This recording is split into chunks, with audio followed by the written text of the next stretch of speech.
자, 오늘 성경 공부를 시작하도록 하겠습니다. 이번 시간에는 우주가 창조되는 그 구절을 공부하는데요.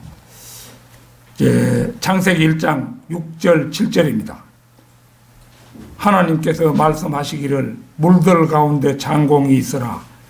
창공으로 물들에서 물들을 나누게 하라 하시니라. 하나님께서 창공을 만드시고 창공 위에 있는 물들에서 창공 아래에 있는 물들을 나누시니 그대로 되니라. 이 창세기 1장 6절 7절 말씀입니다. 이제 우주가 창조되는 장면인데요. 물들 가운데 창공이 있으라. 창공으로 물들에서 물들을 나누게 하라. 이 말씀에 따라 창공, 곧 우주가 생겨난 겁니다. 그 도표를 그려놨죠. 도표를 보면은 도형에 있는 창세기 1장 2절의 모습입니다. 그러니까 물이 다 그 우주가 전체가 물로 차 있죠. 그렇죠? 물. 그 중간에 동그란 것은 지구고요. 근데 이제 이 우주의 모습인데, 이거는 이제 우리가 옆에서 본 모습을 편의상 이렇게 나타내 놓은 겁니다. 사실은 우주는 대피라미드의 모습을 하고 있기 때문에 위에서 보면 사각형입니다. 옆에서 보면 이렇게 삼각형이 되지만은 사각형인데, 이 대피라미드의 모습에서 지구가 이제 물에 잠겨 있었죠. 이게 창세기 1장 2절 심판받은 모습입니다. 그 다음에 이제 오른쪽 도형 B, 이게 이제 오늘 공부하고자 하는 창세기 1장 6절 7절 말씀을 그림으로 나타낸 거예요. 그러니까 이제 사실 이제 옆쪽에는 그 물을 그 깊음을 표기 안 했습니다만은 사실 옆에도 물이 있다고 봐야 되겠죠. 가령 마귀가 말이죠. 마귀가 아무리 마귀가 뚫을 수 없는 그런 그 절대 온도로 얼어 있는 얼음으로 이렇게 딱 해놨더라도 만약 양옆에가 이 그런 견고한 그 벽이 없으면은 마귀가 오른쪽이든 왼쪽이든 바깥으로 나가가지고 돌아가지고 셋째 하늘로 갈 수도 있잖아요. 그러니까 그 마귀는 그렇게 움직일 수 없죠. 그러니까 사실은 좌우에도 똑같은 벽이 있다고 봐야 되는 겁니다. 그래서 이제 셋째 하늘이 있고 그 깊음의 윗면이 마이너스 273.16도 절대 온도로 얼어 있고요. 그 이제 밑은 얼지 않고 있는데 이 두께가 얼마가 되는지는 우리가 자세히 모릅니다. 그러나 셋째 하늘 밑에 있는 그 유리바다 이거를 위에서 보면 이게 사각형이잖아요. 피라미드니까 사각형인데 그 한 변의 길이가 이제 1억 마일이 된다는 거예요. 1억 마일. 이건 러커만 주석서에 그렇게 나옵니다. 그 다음에 이제 물들에서 물들을 나누게 하라 이래가지고 그 위아래로 이렇게 나누어진 모습으로 해놨죠. 그러니까 이제 아래의 물은 사실은 이제 우리가 지구에 살다 보니까 창공 위에 있는 물과 아래에 있는 물 이래 치면은 창공 아래에 있는 물은 바다가 아니겠느냐. 물론 바다라고도 생각할 수 있는데 사실은 이제 저 지구의 그 호주 남극 대륙 그쪽으로도 삼조 광년을 가면은 그 깊음이 있고 마찬가지로 바깥이 얼어 있다고 봐야 되겠죠. 자, 2번 보겠습니다. 창공 위에 있는 물들에서 창공 아래에 있는 물들이 나누어져 창공 위와 아래에 물이 있다. 깊음이 있죠. 편의상 삼각형으로 그랬으나 우주는 정북에서 보면 사각형으로 우주를 담은 용기는 피라미드 모양이다. 창공 위의 물들을 수증기나 구름 정도로 해석하는 것은 우물안 개구리식 사고이다. 우리가 먼저 그 그랜드 종합 주석에 나온 걸 보셨잖아요. 그 공부했잖아요. 그거 보면 그 사람들은 창공 위에 있는 물을 수증기, 구름 이런 것으로 해석하는 거예요. 그러니까 그게 우물안 개구리식 해석이지요. 창공이 우주인데 천억 개의 은하와 각 은하마다 천억 개씩의 별들 그리고 성운과 성당들이 떠있는 거대한 공간이다. 이 공간의 넓이는 러커만 욥기 주석에 의하면 지구 위에서 정북 방향 그 깊음까지가 3조 광년의 거리다. 빛이 1초 동안에 30만 킬로미터를 가는데 1광년만 해도 우리가 헤아릴 수 있는 거리가 아니지요. 그런데 3조 년 동안 가는 거리니까 얼마나 먼 거리입니까? 그러니까 우주가 상상 이상으로 큰데 어떤 천문학자나 뭐 그런 사람도 우주가 그런 줄 모르는 거지요. 호킹 같은 그 로게릭병 환자인 영국의 유명한 물리학자 자기가 제일 많이 아는 것처럼 함부로 떠들었지만 이런 우주의 구조를 그 사람은 전혀 몰랐어요. 그러니까 그런 점에서 보면은 진리와는 한참 동떨어져 있는 거죠. 그러니까 우리 성경대로 믿는 사람들에 비하면 스티븐 호킹 이런 사람 그 유치한 발상을 하는 초등학생에도 못 미치는 그런 존재인 겁니다.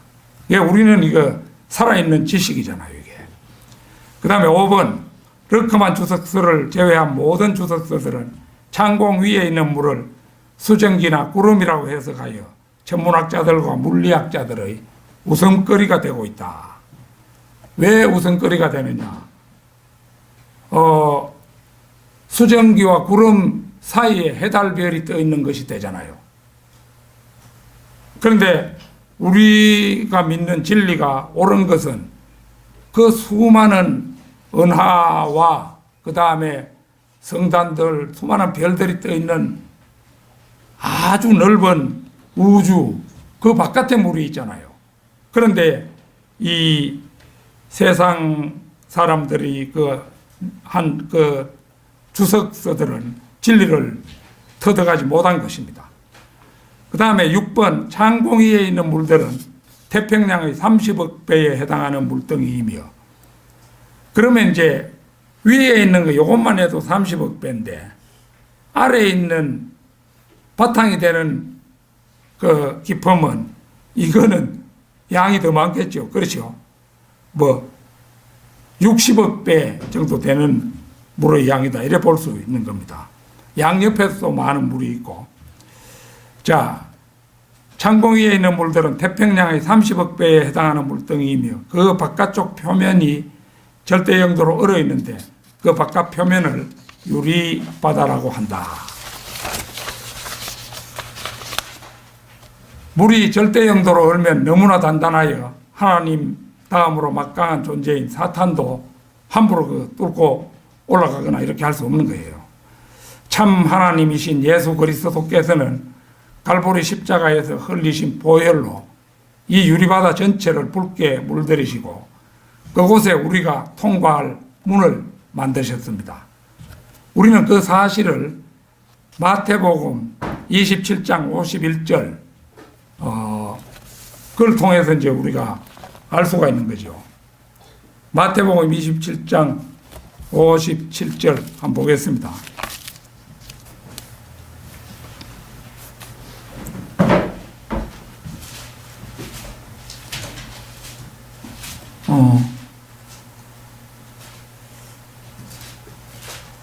아, 51절입니다.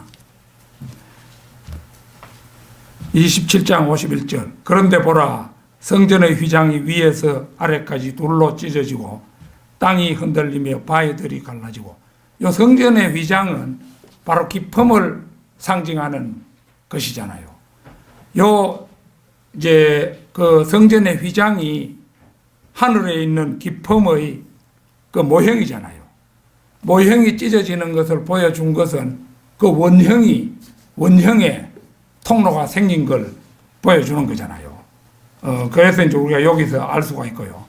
8번, 그가 우리를 위해 바치신 새롭고 살아 있는 길로 휘장 곧 그 육체를 통하여 들어가느니라. 이 기쁨은 한편 예수 그리스도의 그 몸도 되는 겁니다. 우리가 그 몸을 통해서 이제 결국은 셋째 하늘로 올라가게 되는 거죠. 성막의 휘장은 예수 그리스도의 찢겨진 몸으로 상징된다. 우주 북쪽 끝에 있는 이 거대한 휘장에 예수 그리스도께서 만드신 문이 있는 겁니다. 그 문을 통해서 우리가 휴거될 때 이제 올라가게 되죠.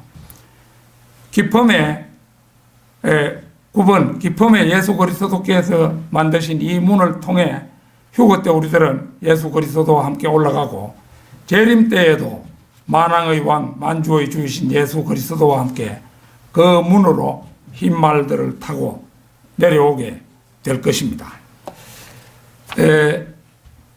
재창조의 둘째 날에 그것이 좋았더라.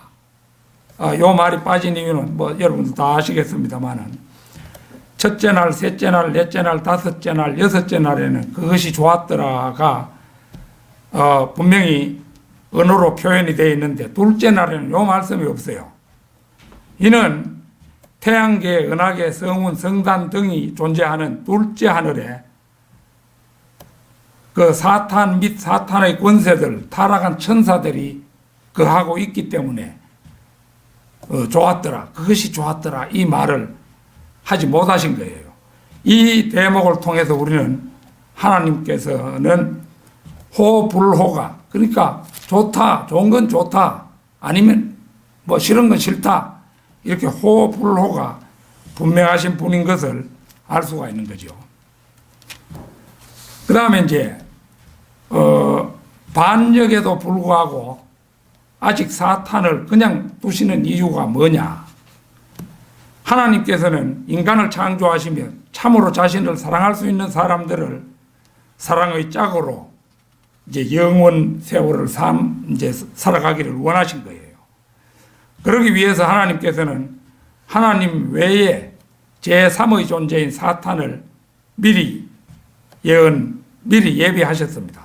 그래서 에스겔 28장 12절에서 16절, 또 이사야 14장 12절에서 17절, 그 보면 이제 사탄이 설명이 되어 있는데, 이 사탄은 요한계시록 20장에 가서야 이제 불못에 던져집니다. 그 전까지는 사탄이 꼭 필요하기 때문에 남겨두는 거예요. 뭐가 필요하냐? 사람을 걸러내는 거죠. 결국은 사탄과 하나님이 있는데, 그 자신의 의지를 발휘해서 하나님을 택하는 사람, 그 사람을 이제 사랑의 짝으로 삼기 위해서 그때까지는 이제 사탄을 없애지 않는 겁니다. 그런 다음에 하나님께서는 인간을 창조하시고 자유의지를 허락하셨다. 사탄부터 먼저 만들어 놓고, 그러면 제3의 존재가 있잖아요. 하나님, 사탄. 인간에게 이제 자유의지를 주니까 인간은 자기 마음에 좋을 대로 선택하도록 하신 거예요. 근데 우리 성경대로 믿는 사람들, 사탄 쪽을 마다하고 다 하나님을 택하셨죠. 자, 그 다음에 이제,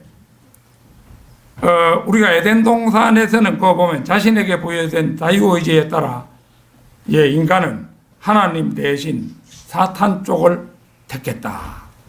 그러니까 이제, 이브가 사탄 쪽을 택하니까, 참 자신의 생명처럼 사랑하는 아내가 이 선과학의 지식의 나무의 열매를 따먹고 혈색이 완전히 변하고 이렇게 되었으니까, 내가 이 여자와 운명을 같이 하는 수밖에 없겠구나. 이래가지고 이제 이브가 내미는 그 선과학의 지식의 나무의 열매, 포도라고 알려져 있습니다만은 그것을 받아먹은 거예요. 그래가지고 사탄도 아담과 이브가 그날로 공히 영이 죽는 그런 존재가 되고 만 것이죠. 그러니까 이제 그렇게 보면은 다섯 번째, 인간의 타락에는 하나님께서도 책임이 있으신 거죠. 왜 사탄을 애초부터 사탄이 아주 없는 상태로 하나님만 택할 수 있도록 했더라면 인간은 죄인이 될 사람이 없었겠죠. 그러나 하나님은 정해진 그런 사랑을 원하지 않으셨어요. 어디까지나 자유의사를 주어가지고 이쪽이냐 저쪽이냐 그래가지고 자신을 택하는 사람만을 아들들로 삼기를 원하셨기 때문에 제3자를 두셨는데, 제3자를 주셨다는 것은 하나님께서도 책임이 있으신 거예요. 그러니까 독생자 예수 그리스도를 세상에 보내어 죄의 화신이 되고 저주가 되게 하셨다. 예, 하나님도 책임이 있으시니까 자신의 하나밖에 없는 독생자를 이 세상에 보내셔서 우리 죄를 대신해서 십자가에 못 박혀서 보혈을 흘려주셨지요. 하나님께서는 지금 예수 그리스도를 구주로 영접하는 자들을 교회 시대를 통해서 하나님의 아들들이 되게 하시죠. 요한복음 1장 12절 뚜레닥에 나와 있잖아요. 하나님께서 원하시는 수만큼 하나님의 계획은 전지전능하신 분이니까 하나님의 계획은 조금도 빗나갈 수가 없어요. 이제 하나님께서 원하시는 수만큼 아들들이 태어나면 사탄이 아무리 방해하더라도 원하시는 수만큼 아들들이 태어나면은 그때 비로소 사탄을 이제 그 요한계시록 20장 10절에서 이제 멸망시키시는 겁니다. 그래서 이제 세상에 나가보면 세상 사람들이 이것저것 질문을 많이 하게 됩니다. 그래서 왜 하나 인간을 만들어 놓고 두 갈래 길을 놔둬가지고 인간의 대부분이 지옥으로 가도록 하셨는가? 그 하나님 너무 안 좋으신 하나님이다. 뭐 불평을 하면서 질문을 할 때가 있을 겁니다. 이런 사실을 충분히 숙지해서 그들에게 진리의 빛을 전해줄 수 있는 여러분이 되시기를 바랍니다. 오늘 성경 공부 여기서 마치겠습니다.